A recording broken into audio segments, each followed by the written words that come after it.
बताने वाला हूँ class 10th Hindi question paper design के बारे में। हरियाणा बोर्ड का किस तरह का क्वेश्चन पेपर आएगा, आपका क्या पैटर्न होगा, उसमें कितने नंबर के क्वेश्चन आने वाले हैं और सिलेबस भी साथ साथ बताया गया है कौन सी बुक से कितना आएगा। तो ध्यान से समझना है, एक बार में ही इस वीडियो में सारी चीज़ें एक्सप्लेन की गई हैं। इसमें आपको साथ साथ जो एमसीक्यूज और जो आपके वेरी शॉर्ट आंसर क्वेश्चन हैं उनके आंसर भी साथ साथ बताए गए हैं, मतलब सोल्व करके पेपर दिया हुआ है, तो समझ लेना साथ साथ में इसको। चलिए शुरू करते हैं Hindi question paper class 10th का। सबसे पहले समझना ज़रूरी है इसके अंदर कि कौन सी बुक से कितने क्वेश्चन आने वाले हैं। तो सबसे पहले है व्याकरण। व्याकरण के अंदर इसके अंदर आएंगे हमारे 15 नंबर के क्वेश्चन आने वाले हैं व्याकरण में। उसके बाद है पत्र लेखन और निबंध लेखन, इसमें 10 नंबर के आने वाले हैं। फिर है क्षितिज भाग एक, ये 40 नंबर की आएगी। इस 40 नंबर के अंदर जो काव्य खंड है वो 20 नंबर का होगा। इसके अंदर डिटेल दी हुई है कौन कौन सी कविताएं हैं इसमें। इसके बाद है इसका गद्य खंड। गद्य खंड इसका 20 नंबर का होगा, तो 20 नंबर का काव्य खंड, 20 नंबर का गद्य खंड। इसके बाद है कृतिका भाग एक, ये आपकी 7 नंबर की आने वाली है। इसमें माथा का आंचल, सना सना हाथ जोड़े और मैं क्यों लिखता हूँ, ये है। इसके बाद है आपका 5 नंबर जो सेक्शन है, इसके अंदर है आदर्श जीवन मूल्य, यानी कि आपकी नैतिक शिक्षा किताब है, ये आपकी 8 नंबर की आने वाली है। तो टोटल आपका जो क्वेश्चन पेपर हो गया वो हो गया 80 नंबर का। इसके बाद क्वेश्चन पेपर देखते हैं और उसको सोल्व करते हैं। अभी स्टार्टिंग है हमारा खंड का, यानी कि जो पार्ट ए है, इसके अंदर जो पहला क्वेश्चन है ये स्टार्ट होगा हमारा व्याकरण से। तो व्याकरण के जो 7 क्वेश्चन आएंगे एक एक नंबर के, वो होंगे आपके एमसीक्यू में। तो पहला क्वेश्चन है राजपुरुष में समास का भेद बताइए। तो राजपुरुष के अंदर होता है तत्पुरुष समास। इसके बाद विद्यालय में संधि, संधि होती है दीर्घ संधि विद्यालय में।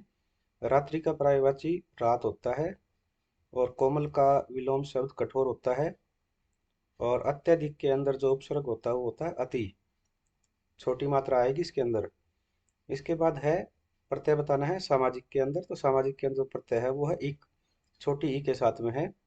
इसके बाद है मुहावरे का अर्थ बताना है कलम तोड़ना। कलम तोड़ने का मतलब होता है बहुत सुंदर लिखना। तो ये आपके हो गए 7 क्वेश्चन एक एक नंबर के एमसीक्यू व्याकरण के।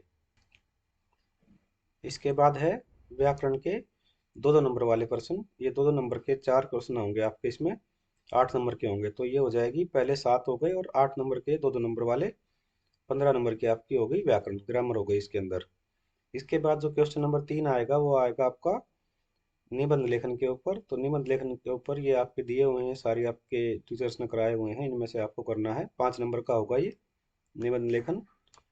और इसके बाद आपका आएगा पत्र लेखन। पत्र लेखन भी आपका 5 नंबर का होगा, ये 4 नंबर क्वेश्चन है। इसके बाद आता है खंड ख। खंड ख, इसके अंदर क्षितिज का काव्य खंड। काव्य खंड के अंदर चलो इस क्वेश्चन को हल कर लेते हैं। ये 6 नंबर के आएंगे एक एक वाले। सूरदास के आराध्य देव कौन है? श्री कृष्ण है। राम लक्ष्मण परशुराम संवाद काव्यांश रामचरितमानस के कौन से कांड से लिया गया है? बाल कांड से लिया गया है। कवि ने अपनी आत्मकथा को कैसे बताया? भोली। उत्साह कविता में निदाद का क्या अर्थ है? गर्मी। और सरगम का क्या अर्थ है यहाँ पर? स्वरबोध। इसके बाद है किसके चरणों का स्पर्श पाकर कठिन पाषाण पिघल गया होगा?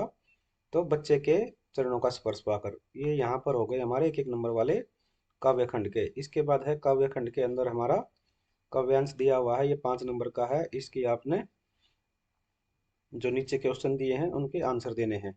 तो ये जो दिया गया है ये है हमारा, इसके कवि सूरदास और कविता सूरदास के पद में से ये आपके लाइनें दी हुई हैं।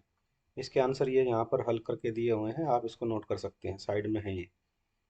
इसके बाद 7 नंबर क्वेश्चन आएगा आपका, इसका आपने भाव और काव्य सौंदर्य स्पष्ट करना है। इसके बाद आएगा आपका 8 नंबर क्वेश्चन है। ये जो 7 और 8 है ना, ये 3 3 नंबर वाले क्वेश्चन हैं दोनों के दोनों। इसके अंदर आपको उत्साह कविता का मूल भाव स्पष्ट कीजिए।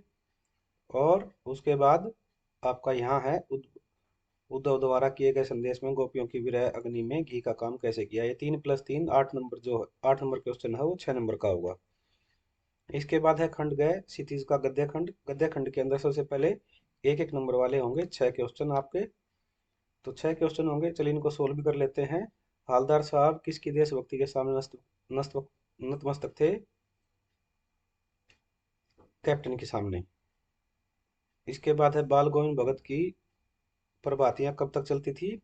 फागुन तक चलती थी। बाल गोविंद भगत कैसे कद के व्यक्ति थे? मंझोले कद के व्यक्ति थे। इसके बाद है मनु भंडारी का परिवार अजमेर के कौन से मोहल्ले में रहता था? ब्रह्मपुरी में। नरकट नामक घास डुमरा गांव के किस नदी के पास पाई जाती है? सोन नदी के पास। संसार में मजदूरों को सुखी देखने का सपन किसने देखा था? लेनिन ने। इसके बाद आ गया गद्यांश का, जो है आपको गद्यांश दिया हुआ है, इसको पढ़ के इसके नीचे आपने जो क्वेश्चन दिए हैं उनके आंसर देने हैं। तो यहाँ पर ये जो दिए हुए हैं इनके मैंने ये आंसर साइड में यहाँ पर दे दिए हैं। ये 5 नंबर के 5 क्वेश्चन है। ये जो चैप्टर आपका आया हुआ है पाठ है, ये बाल गोविंद भगत का है, जो कि लिखा है राम वृक्ष बेनीपुरी ने। इसके बाद 11 नंबर क्वेश्चन आपका 5 नंबर का आने वाला है। इसके अंदर जो आपका साहित्यिक परिचय, जीवन परिचय आपने लेखक का देना है यहाँ पर। इसके बाद है फिर 2-2 नंबर के 2 क्वेश्चन आने वाले हैं क्वेश्चन नंबर 12 में। तो क्वेश्चन नंबर 12 के अंदर नेताजी का चश्मा, और इसके अंदर आप बिस्मिल्लाह खान के कैसे सच्चे इंसान थे वो बताना है। तो ये 2-2 नंबर के 2 क्वेश्चन है क्वेश्चन नंबर 12 में। यहाँ पर आपका जो है गद्य खंड पूरा हो जाता है। इसके बाद है कृतिका भाग 2, स्टीज हो गया आपका, और उसके बाद कृतिका भाग 2 आ गई। तो इसके अंदर जो क्वेश्चन आने वाले हैं वो आपको 3+2+2 7 नंबर के क्वेश्चन होने वाले हैं। तो इसके अंदर आपको देखिए ऑप्शन भी दिए हुए हैं। तो यहाँ से ये 7 नंबर की हो जाएगी कृतिका भाग 2। इसके बाद है लास्ट आपका खंड, और उसमें आपकी आ गई यहाँ पर नैतिक शिक्षा, यानी कि आदर्श जीवन मूल्य जो आपकी किताब है उसको पढ़ करके आपने आंसर देने हैं। तो ये 2-2 नंबर के 4 क्वेश्चन आने वाले हैं। इस तरीके का आपका कंप्लीट पेपर पैटर्न होगा, और ये हो जाएगा टोटल 80 मार्क्स का। एक बार में ही ध्यान से आई थिंक आप लोगों को समझ में आ गया होगा। Thank you.